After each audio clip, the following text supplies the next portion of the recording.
ដោយសារតែមានការសំណូមពរបងប្អូនយើងណាគាត់ចង់បាទចង់ចេះពីប្រព័ន្ធភ្លើងប្រភេទ Moto Today និយាយអំពី Magneto ប្រព័ន្ធភ្លើង Magneto បាទចុះទីទៀតបងប្អូននឹងចេះឡើយតែខ្ញុំបានបកស្រាយប្រាប់ហ្នឹងបងប្អូនដែលមិនធ្លាប់ចេះហ្នឹងគឺចេះហើយអាចនឹងយល់ទោះបីជាមើលហើយមិនយល់ភ្លាមយើងមើលហើយមើលទៀតហ្នឹងហើយមើលតតែចេះពីព្រោះឥឡូវនេះយើងចាត់ទុកថាជាគេហៅថាជាពេលវេលាល្អមួយដែរសម្រាប់បងប្អូនយើងដែលចង់ចេះយើងមានអ្នកបង្ហាត់បង្ហាញមិនដូចយើងចំនួនមុនណាហ្នឹងហើយចំនួនមុនអត់មានទលំទលាចេះទេអញ្ចឹងពិបាកពេលជួបបញ្ហាម្ដងតោះអញ្ចឹងយើងមិនខាត់ពេលយូរទេព្រោះវីដេអូនេះអាចវែងដែរដោយសារតែខ្សែភ្លើងវាមានច្រើនហ្នឹងហើយអញ្ចឹងយើងចូលសាច់រឿងយើងអញ្ចឹងខ្សែភ្លើង Magneto នេះគឺវាមានទាំងអស់13ខ្សែណាបាទ13ខ្សែខ្ញុំមិនបាច់រាប់ទេអញ្ចឹងចាំតបងប្អូនមើលទៅហើយរាប់ខ្លួនឯងទៅហ្នឹងហើយគាត់ថាខ្ញុំប្រាប់តែមាន13ខ្សែហើយខ្ញុំនឹងរៀបរាប់ខ្សែមួយហ្នឹងវាតាណាខ្លះធម្មតាកាលណាយើងដឹងគ្រឹះរបស់វាចេះហើយយើងអាចជួយចូលបានហើយតែបើយើងទៅធ្វើម៉ូតូគេអត់ស្គាល់ពីខ្សែណាទៅណាខ្សែណាទៅណាទេហ្នឹងអាហ្នឹងយើងពិបាកហើយអញ្ចឹងណាជួនកាលយើងមុខអត់ដឹងហើយប៉ុន្តែយើងស្រាវជ្រាវយូរតែបើយើងមើលចេះយើងលឿនទេអញ្ចឹងណាហ្នឹងហើយតោះអញ្ចឹងយើងមកនិយាយពីខ្សែមួយសិនណាបាទខ្សែទី1នេះវាមានពណ៌បៃតងឆ្នោតទឹកក្រូចហ្នឹងហើយបៃតងឆ្នោតទឹកក្រូចនេះមកនេះណាបៃតងឆ្នោតទឹកក្រូចគឺជាម៉ាស់ហ្នឹងហើយគឺជាម៉ាស់ដែលបញ្ជាចេញពី Magneto បើមកចូលវីក្រងទីអូតូម៉ាទិកប៉ុន្តែឥឡូវនេះម៉ូតូនេះគេដៃគេកាត់ខ្សែចោលហើយ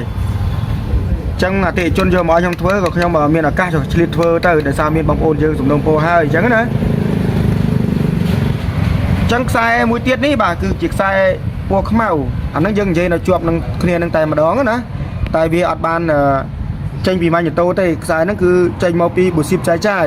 នៅពេលបើកសោអាហ្នឹងមកតែម្ដងអញ្ចឹងអានេះពណ៌ខ្មៅសុទ្ធនេះគឺជាភ្លើងសុទ្ធហ្នឹងហើយភ្លើងសុទ្ធហ្នឹងគឺត្រាំនៅនឹងវីក្រងទីអូតូម៉ាទិកហ្នឹងដែលជាប់ជាមួយនឹងបេនហ្នឹងហើយវាត្រាំភ្លើងនៅហ្នឹងដល់ពេលយើងកាច់សោឬយើងដេហ្នឹងបាទគឺបានវាមានម៉ាស់ចេញពី Magneto ដើម្បីធ្វើឲ្យវីក្រងទីអូតូម៉ាទិកដំណើរការដើម្បីឲ្យម៉ូតូហ្នឹងវាឆាប់បានឆេះឲ្យឆេះហើយវាឡើងក្រងទីខ្លាំងអញ្ចឹងណាហ្នឹងហើយហើយវាមាននាទីរបស់វាធ្លាក់ទៅវិញអញ្ចឹងទៅពី3វិនាទីវាធ្លាក់ទៅវិញដោយសារវាផ្ដាច់ម៉ាស់វិញអញ្ចឹងណាហ្នឹងហើយតោះអញ្ចឹងយើងមកតទៀតខ្សែពណ៌បាទខ្មៅឆ្នោតសណហើយខ្មៅឆ្នោតសគឺជានេះ sensor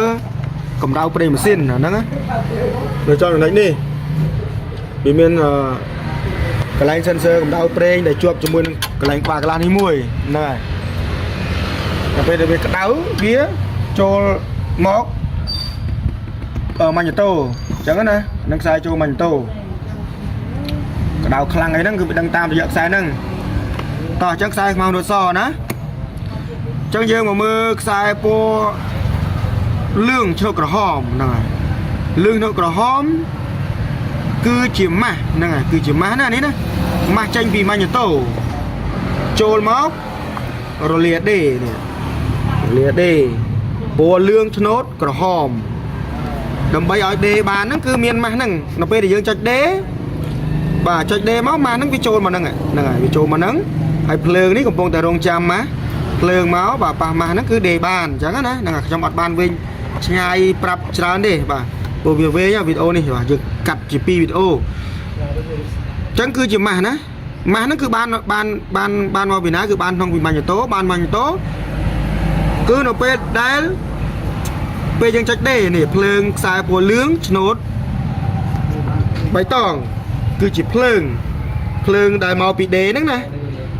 អានេះមានម៉ាស់គឺដោយសារតែអានេះពេលចុចភ្លើងចូលមកនេះចុច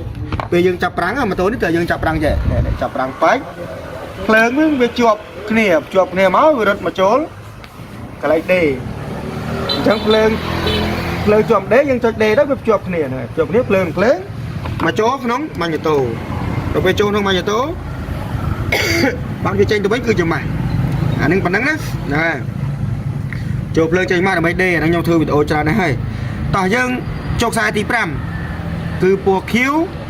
ឆ្នោតលឿងហ្នឹងអាហ្នឹងបងប្អូនស្គាល់ច្រើនសម្រាប់អ្នកដែលធ្លាប់សិក្សារៀនពីម៉ូតូគឺម៉ាញ់ទិកណាហ្នឹងណាភ្លើងម៉ាញ់ទិកបើចេញពីក្នុងបឡង់មកដែលវាកាត់ជាមួយនឹងបឡង់ហ្នឹងភ្លើងឆៅហ្នឹងចូលមកម៉ាញ់តូទី5ចុះយើងចូលទី6ខ្សែពួរខ្មៅឆ្នុតលឿងហ្នឹងខ្សែពួរខ្មៅឆ្នុតលឿងនេះគឺជាភ្លើងឆៅដែលចេញពីម៉ាញ់តូទៅចូលម៉ូប៊ីនហ្នឹងនេះចូលម៉ូប៊ីននេះណាហ្នឹងហើយចូលម៉ូប៊ីនហ្នឹងអញ្ចឹងគឺជាភ្លើងឆៅដែលចេញពីម៉ាញ់តូទៅម៉ូប៊ីនអញ្ចឹងយើងអស់6ខ្សែតោះអញ្ចឹងយើងមកនិយាយខ្សែពណ៌កាឈូកហ្នឹងហើយកាឈូក